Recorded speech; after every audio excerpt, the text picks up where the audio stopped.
नमस्कार, मैं हूं प्रभु चावला। एक जमाना था जब सीधे और शरीफ इंसान राजनीति में जुड़कर गर्व महसूस करते थे। अब एक ऐसा जमाना भी आया है जब कोई भी शरीफ इंसान राजनीति में जाकर शर्म से डूब जाता है। परंतु जाने अनजाने में एक ऐसा शरीफ फिर से राजनीति में छलांग लगा बैठा है। ऐसा उसने क्यों किया, आइए उन्हीं से पूछते हैं, और उनका नाम है राहुल बजाज। राहुल जी, आपका स्टूडियो में बहुत बहुत स्वागत है। 4 साल बाद फिर आ गए आप। 4 साल पहले मिला था आपको। पहले आप उद्योगपति थे, अब पता नहीं क्या है। अभी भी उद्योगपति हूँ। उद्योगपति आप रिटायर हो गए। आपने अनाउंस किया था कि एक्टिव रोल तो नहीं करते आप ज्यादा। आपने ये नहीं पूछा था पहले एक्टिव या पैसिव या कौन सा रोल? तो कौन सा रोल है आपका आज? मेरा रोल है चेयरमैन का। पहले था चेयरमैन एंड सीईओ। अब सीईओ मेरा बड़ा लड़का बन गया। तो आप मीटिंग में जाते हैं, प्रेजाइड करते हैं? मीटिंग में जाते हैं, कभी वो कुछ पूछते हैं उसका जवाब दे देते हैं, ओवरऑल गाइडेंस देते हैं, एक्सटर्नल इवेंट्स देखते हैं। पगार लेता हूँ कंपनी से अभी भी। तनख्वाह वहीं से मिलती है आपकी? डे टू डे काम कुछ भी नहीं देखते। तनख्वाह मिलती है अच्छी वहाँ? अरे अच्छी तनख्वाह तो नहीं मिलती है मेरे हिसाब से, पर शेयर होल्डर्स तो सोचते होंगे अच्छी तनख्वाह दे रहे हैं। अच्छा, वो तनख्वाह नहीं मिलती तभी आप राज्यसभा में भत्ता लेने के लिए आ गए? ये बड़ा इंपॉर्टेंट है भत्ता। They are taking the share holders for a ride. कौन सा कंट्री जो शेयर होल्डर है? Tax payers for a ride. अच्छा, आपको लगता है? बहुत दिन बाद याद आया आपको? बहुत दिन बाद तो अभी जा रहा हूँ मैं तो ऑफिशियली भी तो ओथ भी नहीं लिया। 68 साल की उम्र में लगा आपको कि टैक्स पेयर को राइट मिले जा रहे? पहले क्या लगता था कि पहले खुद पैसे बना? पहले तो लगता था कि टैक्स पेयर को सब लोग राइट मिले जा रहे हैं, तो बिल्कुल अब मैं भी घुस जाऊँ उसमें। तो आपको भत्ता यहाँ 500 रुपये जो मिलेंगे रोज मीटिंग अटेंड करने के मिलेंगे, 12,000 रुपये पगार मिलेगी, 10,000 रुपये कॉन्स्टिट्यूंसी अलाउंस मिलेगा, फ्री 2 करोड़ रुपए एमपी लैट स्कीम मिलेगा, कमीशन मिलेगी। उसमें कमीशन लोग लेते हैं, ऐसा मैंने सुना था कुछ अखबारों में, आपके टीवी चैनल में भी मैंने पढ़ा था। कोई निकाल दिया? वो चोरी चारी है, ऐसा कोई करता है? चोर है वो तो आप नहीं करेंगे। शरीफ नहीं ना आप? तो शरीफ है कि मालूम नहीं, ईमानदार है। ईमानदार हो फिर राजनीति में क्यों आ गए? आप सफेद धंधा करने वाले काले धंधे में क्यों आ गए? काला धंधा है क्या? राजनीति का सफेद धंधा होती है? नहीं, राजनीति है। उसमें सफेद लोग भी हैं और काले लोग भी। जिस तरह से 250 में से एक आदमी मैजिक नहीं, जादू नहीं कर सकता, मेरा मानना है हर एक हिंदुस्तानी, वाहे लोकसभा राज्यसभा, हर एक हिंदुस्तानी चाहे तो थोड़ा कुछ कर सकता है, देश के लिए कर सकता है, प्रोडक्टिव कर सकता है, वैल्यू एडिशन कर सकता है, ईमानदारी से कर सकता है, मेहनत से कर सकता है। और वही मैं बिजनेस में कर रहा था, और हर 3, 4, 5 साल मैं अपना काम थोड़ा बहुत बदलता था। मेरे को जरा एडवांटेज थी, मैं चेयरमैन था कंपनी का, एक तरीके से मालिक था। मालिक तो पब्लिक शेयर होल्डर्स होते हैं, पर मेरे पास कुछ कंट्रोलिंग स्टेक था, थोड़ा बहुत कम ज्यादा। तो उसके कारण से दुनिया घूमता था, वर्ल्ड इकोनॉमिक फोरम जाता था, प्रिंस चार्ल्स के बोर्ड में था, हार्वर्ड के बोर्ड में था, न्यूयॉर्क स्टॉक एक्सचेंज के बोर्ड में था। तो चेंजेस, अभी ब्रुकिंग्स के इंटरनेशनल एडवाइजरी कमेटी में आ गया हूँ 2 महीने 3 महीने। वही कह रहा हूँ ना, राहुल बजाज जब इतने सारे और इतने ओहदे उनके पास हैं, ओहदा मतलब जहां आप रोल प्ले कर सकते हैं बड़ा ग्लोबल, तो वहां जो राज्यसभा में 242 में बैठ करके आपका वन सेंटेंस, जिसको बिजनेस लैंग्वेज बोले, कि मिशन स्टेटमेंट राहुल बजाज का क्या है? मिशन स्टेटमेंट तो है इंक्लूसिव ग्रोथ फॉर इंडिया। वो तो आप इससे बाहर भी कर सकते थे। हाँ, तो अंदर बोलने का फर्क होता है। वो दुनिया हिंदुस्तान देखती है, वो टीवी में होगा दिस थिंग, हमारे पार्लियामेंट मेंबर सुनेंगे, कुछ हमको नाराज होंगे, कुछ हमको गाली देंगे, कुछ हमसे झगड़ा करेंगे, कुछ शायद प्रेम से गलती से बोल देंगे, राहुल आज अच्छा बोला तुमने। वैसे आपको अभी सीखना पड़ेगा ना, अभी बहुत सीखना पड़ेगा। पार्लियामेंट में जाने आपको पता होगा, इंडिपेंडेंट को पता टाइम कितना? टाइम ही नहीं, बहुत कम देते, बहुत कम देते। इसलिए मैं आपसे बात कर रहा हूँ कि बाहर तो बात कर लो। हाँ, तो फिर राज्यसभा में तो आप सिर्फ एक सीट नंबर अलॉट हो जाएगी आपको। हो जाएगी, इंडिपेंडेंट मेंबर हैं, 2-4 मिनट मिल जाएंगे हफ्ते में आपको। यानी कुछ इंटरवेंशन करेंगे, कुछ सवाल पूछेंगे, और कुछ पार्टियों ने हमको जो सपोर्ट किया उनको बोलेंगे तुम्हारा टाइम हमको दो। तो आप जैसे अभी आपने सबसे मिलकर ले लिया था नॉमिनेशन। मैंने तो लिया नहीं, मेरे को दिया गया, मैंने कुछ नहीं लिया, मैंने कुछ मांगा नहीं। मैं तो आराम से संडे को 4 जून को घर पे बैठा था कि मेरे को फोन आने शुरू हो गए। किसका फोन आया था सबसे पहले? सबसे पहले आया शरद पवार, प्रफुल्ल पटेल का। तो एक लंदन में था और एक क्रूज में था, वैंकूवर के पास, अलास्कन क्रूज। मैं उसको यही बोला कि मैं तो मर रहा हूँ यहाँ आकुर्डी में, पुणे के पास, तो और आप पॉलिटिशियन मजा कर रहे हो। अच्छा, ये बताइए कि आपने जब फैसला किया, उन्होंने बुलाया आपको क्रूज में, जिन्होंने फोन किया क्रूज से, तो उन्होंने आपको कहा कि खड़े हो जाइए आप? उन्होंने कहा कि कुछ बातें हुई हैं और हम तो कांग्रेस के कैंडिडेट को सपोर्ट करने वाले हैं। अब याद नहीं थी कि कुछ दिन हो गए तो वर्ड याद नहीं था। कांग्रेस का कैंडिडेट था वहां पर, टर्न कांग्रेस का नहीं, कांग्रेस का टर्न था ये। एनसीपी और कांग्रेस के जो उनके मिसअंडरस्टैंडिंग हुई या डिफरेंसेस हुए, उसको मैं जानता नहीं, मैं पढ़ना नहीं चाहता। मैं तो ये जानता हूँ वहां से क्या सुना मैंने और यहाँ से क्या सुना। तो यहाँ से एनसीपी से मैंने ये सुना कि वो काउंसिल में उनके कैंडिडेट को हरवा दिया उन्होंने। हाँ, मतलब हमारे को फोर्थ कैंडिडेट आना चाहिए था, वो कांग्रेस ले गई। हमारा आता तो हम इनके कैंडिडेट को सपोर्ट करते, जो भी होता। सोनिया जी डिसाइड कर दी। अब मैंने समझा था शायद प्रभा राव जी आएंगी, वो हमारे वर्धा की है, मेरे घर से, हम उनको बहन मानते हैं, उनको प्रभा ताई बोलते हैं, बरसों से जानते हैं। अब उनका शायद विलास राव जी से जनता नहीं जनता मुझे मालूम नहीं, उनका शरद पवार से जनता नहीं जनता मालूम नहीं। उन्होंने राणे से दोस्ती करके एक एडिशनल सीट ले ली वहां पर। तो एनसीपी ने डिसाइड किया कि हमको लेना है राज्यसभा सीट, और राज्यसभा सीट तो मिल नहीं सकती उनको अकेले। तो जो मेरे को लगा, मेरे को तो वो इतने शब्दों में तो नहीं बोले, मेरे को लगा कि उनको तो शायद फिर शिवसेना और बीजेपी के सपोर्ट के साथ ही मिल सकता है। तो उन्होंने यही सोचा, उन्होंने बात की, शायद जिन्होंने से भी बात की, मुझे क्या उन्होंने किससे बात की, उन्होंने बात की उन पार्टी के लीडर्स से, और वो हमारे नाम पर आ गए। क्योंकि आपके कहने का, आपके अंडरस्टैंडिंग ये है कि उन्होंने पहले शिवसेना बीजेपी से बात कर ली होगी आपके बारे में, असम्पशन आप ये मान के चल रहे हैं जब आपको? मेरा असम्पशन डेफिनेटली ये है, क्योंकि मेरे को इंप्रेशन ये मिला प्रफुल्ल शरद से, हम तीनों पार्टी के वोट्स 180 आउट ऑफ 288 तुम्हारे लिए हैं, कुछ इंडिपेंडेंस भी आ जाएंगे। तो मैंने कहा मैं एक तो इंडिपेंडेंट खड़ा हूंगा, नहीं तो खड़ा नहीं होने वाला। बोले ठीक है। फिर मैंने बोला मेरे को चारों पार्टी का सपोर्ट चाहिए, छोटी मोटी पार्टी तो मैंने नहीं बात की। कांग्रेस का सपोर्ट चाहिए, क्या नाम, शेतकरी संगठन वगैरह, सीपीएम के 3 मेंबर्स हैं वहां पर, 4 मेजर पार्टी। कांग्रेस। तो उन्होंने साफ मेरे को कहा कि हम अब अहमद पटेल से बात करेंगे once you clear this thing, क्योंकि मैं ना बोलूंगा तो संडे 4 जून 5 जून 3 बजे फाइल करना है। तो और 3 पार्टी अग्री कैसे करेगी किसी नाम पे? नॉट आसान। तो जल्दी से हाँ बोलो, और हो सके तुम सोनिया जी से बात करने की कोशिश करो। मैं और प्रफुल्ल पटेल अहमद पटेल से बात करते हैं। हमने कॉल लगाया 11 बजे को, कनेक्ट नहीं हुआ, करीब 4 नहीं कनेक्ट हो गया, मैसेज छोड़ दिया मैं, मैसेज छोड़ दिया, कनेक्ट उनसे नहीं हुआ, वो संडे था, बिजी थे, जो भी थे। तो मेरे को फिर करीब 3:30-4 बजे मुरली देवरा का फोन आया बंबई से, वो ब्रिज खेल रहे थे। तो बोले क्या तुम खड़े हो रहे हो? मैंने बोला हाँ। तो बोले कि अहमद पटेल का फोन आएगा तुम्हारे पास। तो बोले कि क्या हो रहा है? तो मैंने बताया ये। तो उन्होंने कहा जो तुम कर रहे हो ठीक कर रहे हो, शायद वो माने न माने, जो तुमको ठीक लगता है वो बोल देना।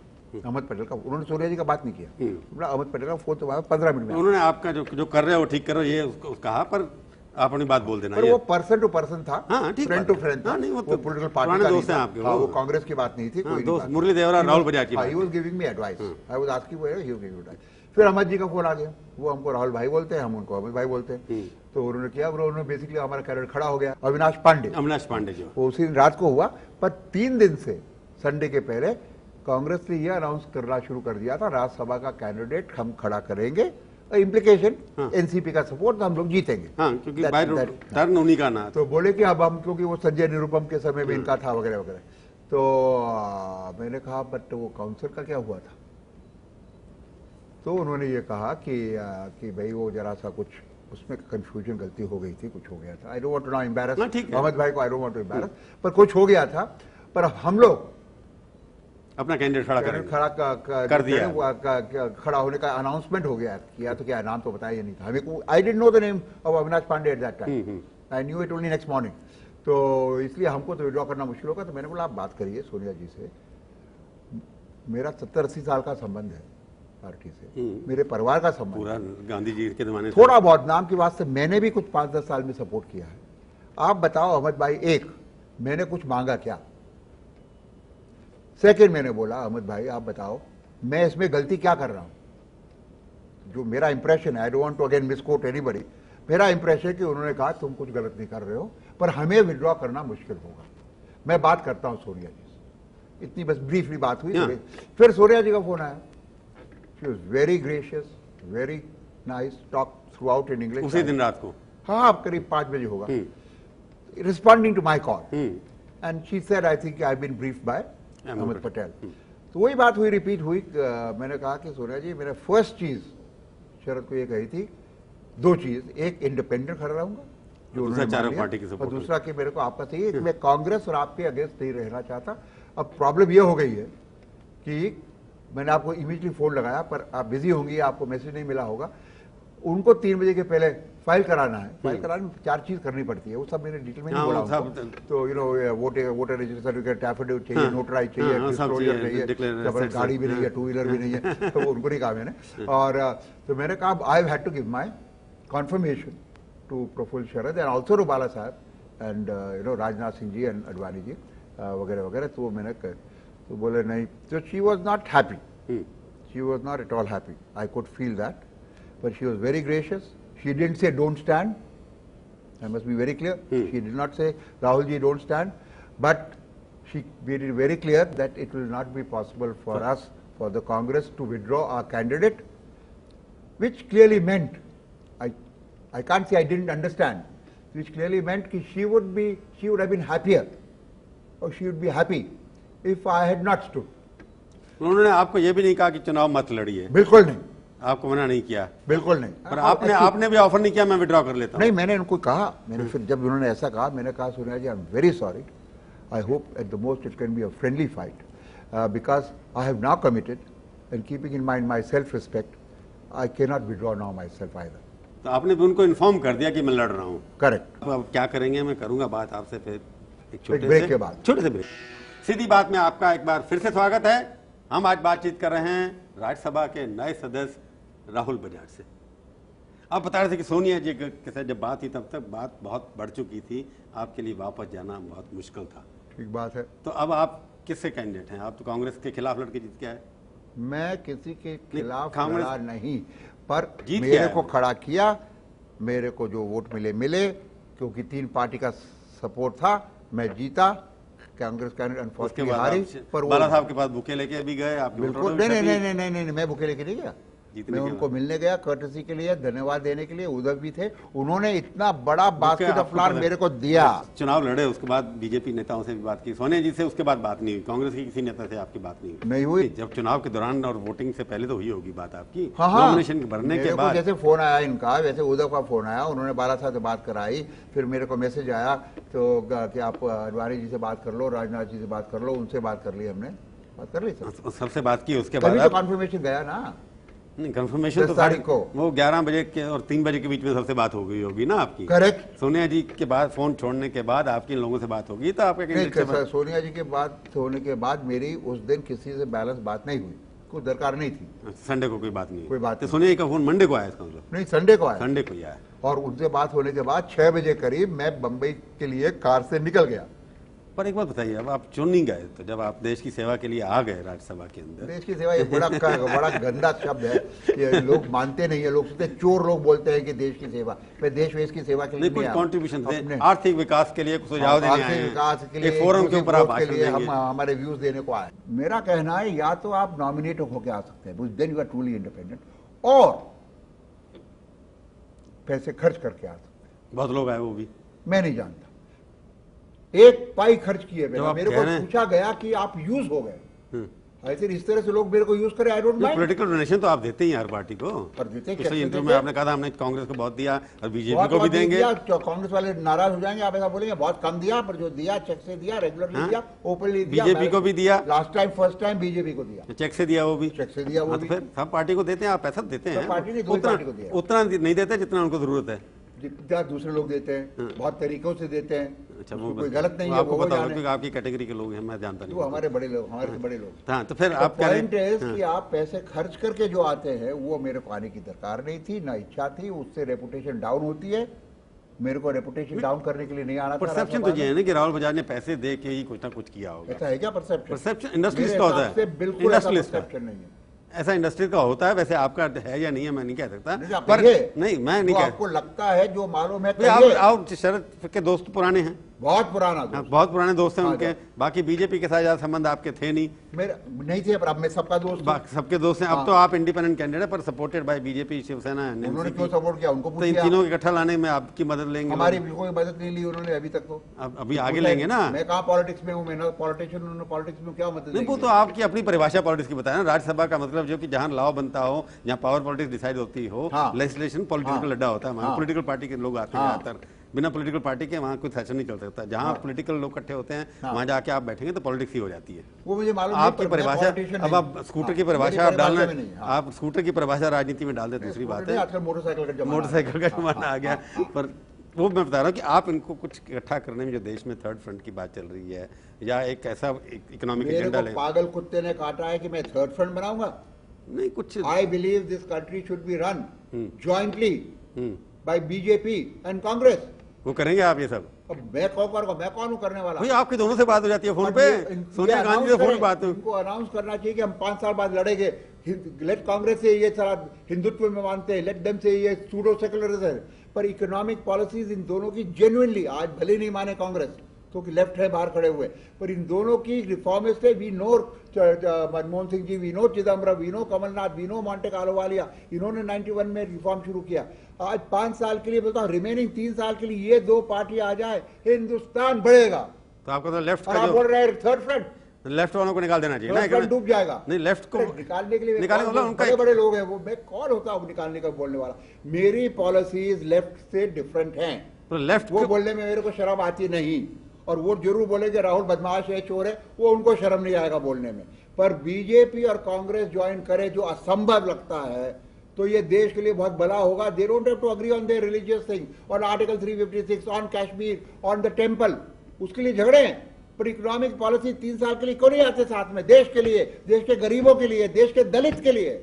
मतलब ये आप तो दलितों के खिलाफ है वैसे भी। मैं दलितों के फेवर में हूँ, मैं रॉन्ग पॉलिसीज के खिलाफ हूँ। आप रिजर्वेशन के खिलाफ हैं, तो आपने रिजर्वेशन के खिलाफ हूँ, प्रिंसिपल के रॉन्ग तरीका है, उससे दलित का कुछ फायदा नहीं होता, खाली कुछ रॉन्ग पॉलिटिशियन को वोट मिलते हैं। पर आप जब बार बार कह रहे हैं कांग्रेस और बीजेपी को इकट्ठा होना चाहिए, और जैसे राहुल बजाज जैसे आदमी वहां पर कोई एक सीआईआई एक टाइप का फोरम नहीं बना सकते कि दोनों को इकट्ठा कर दो? फोरम मैं तो पूरा लाइफ सीआईआई को दिया 30 साल। नहीं वो तो 25 साल 30 साल से, उससे देश का भला कितना आपने किया वो तो फ्यूचर बदला भगवान। पर इन दोनों इकट्ठा बिठाओगे तो भला हो जाएगा ना आपके हिसाब से? मैं इतना बड़ा आदमी नहीं हूँ, इतना प्रेजम्पचुअस नहीं हूँ, इतना बेवकूफ नहीं हूँ कि मैं कोशिश करने का दिमाग में भी ला सकूं।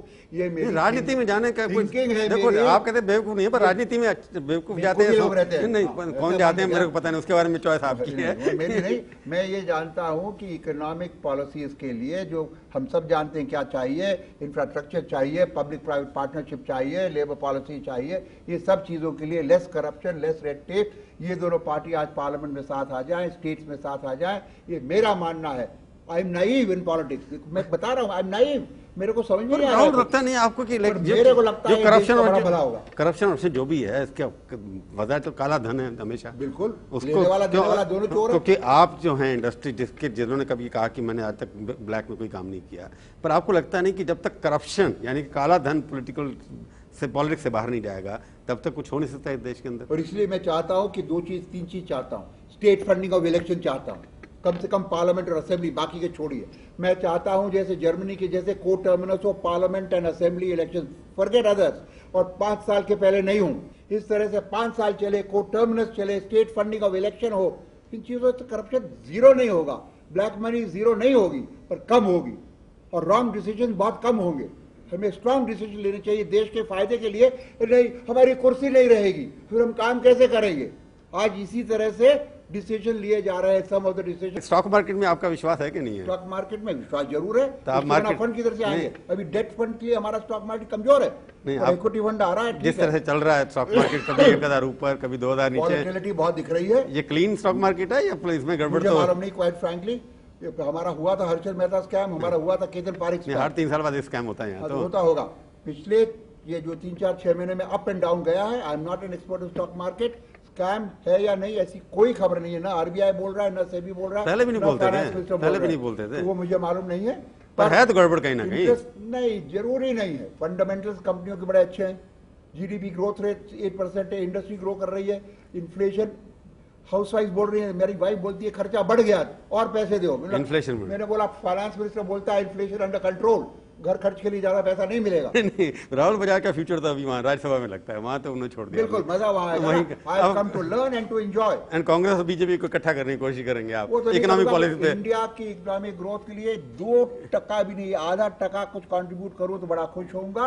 And I have a lot to learn and yes I believe, हरदम मेरा मानना है जो भी करो एंजॉय करो। और मैं एंजॉय करने के लिए राज्यसभा में आया। आप किस तरह के यहाँ पर आप एंजॉय करेंगे ये तो फ्यूचर ही बताएगा। फिर मैं पूछूंगा आपसे क्या किया आपने। बुलाइएगा, आप स्टूडियो में आए। मैं बहुत नाराज हूँ, आपने 4 साल बाद बुलाया। नहीं, 4 साल भर बाद बुलाया। इसके बाद कुछ ऐसी खुराबात और करेंगे ना, हम फिर बुलाएंगे आपको। आप स्टूडियो में आए, बहुत बहुत धन्यवाद। तो ये थी आज की मुलाकात। सीधी बात का ये कार्यक्रम आपको कैसा लगा? आप अपनी राय हमें ईमेल के जरिए भी भेज सकते हैं। हमारा ईमेल का पता है sb@aajtak.com। अगले हफ्ते आएगी बारी एक और हस्ती की। इंतजार कीजिए तब तक, और देखते रहिए आज तक।